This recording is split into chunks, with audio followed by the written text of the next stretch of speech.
I mean, I think I told you guys already that, I mean, I'm not purposely misgendering you when I call you guys, you guys. I mean, I guess I could call you guys they, or them, or y'all, or, them, or, uh,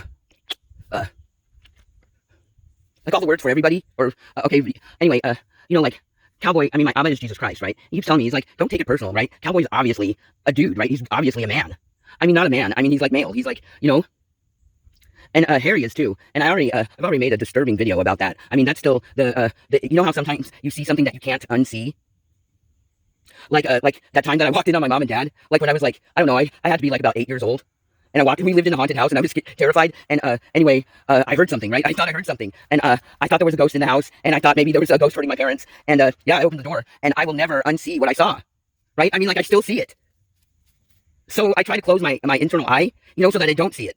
And so most of the times I don't see it. Like, I mean, like, this is the first time that I've seen it since, I'd say, uh, uh, shortly after me and my ex-husband got married. We made this movie that we accidentally mistook for a different movie, and we returned the wrong tape to my parents. And well, it inspired and provoked just a heated exchange between my parents and me about what kind of what was wrong with me. And that's usually what that's how usually our arguments would that would be kind of what they were focused on. The subject of our arguments, my mom and dad and me, would be like, what's wrong with me? And I'd be like, there's nothing wrong with me. And they'd be like, there's something wrong with you, right? There's something wrong with you. And I mean, like, and then like we kind of had to like keep it a secret that I was adopted, because my sister's not adopted, right? But they adopted me first, and then like 5 years later they got pregnant with my sister. And so I mean, like, this is all water under the bridge now, and I mean, like, we're all over it. I love and adore my sister. But I mean, like, we kept it a secret from my sister until she was 16, right? So I was like 21 when she found out.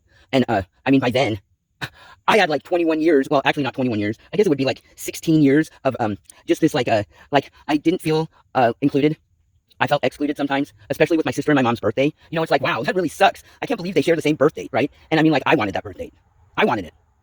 Or I wanted them to all have my birthday, right? And we could all have the same. Or I just wanted my sister and my mom to have a different birthday. That would have been great. But they had the same birthday. And so, anyway, we'd always like skirt over, you know, like what was wrong with me, because we had to keep it a secret. So I'd be like, you know, like, I'd start to say something, and my mom would like give me a look, like, you better not say anything. You know what I mean? And then I'd be like, and then I wouldn't say anything. Right? And I mean, I'm glad I didn't say anything, because it would have, I mean, like, everything happens in its own time. And I'm really, really glad that I was, that I grew up feeling like the misfit that I felt like I was.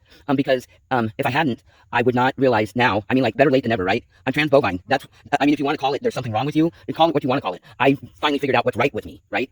And, like, my true self, my true nature, and like how I was born inside, even if how I was born inside doesn't match how I was born outside. I mean, like, I was born the way I am now, and I can't wait, to transition all the way so that it takes all of my confusion away, right? And my misfittedness. I think it's going to cause me to like fit in better. I think that there are lots of people who are intimidated by me because I'm a Jesus freak, right? And I can be a little like unpredictable sometimes, right? And fearless, unpredictable and fearless. And so that always makes for like a daring combination, right?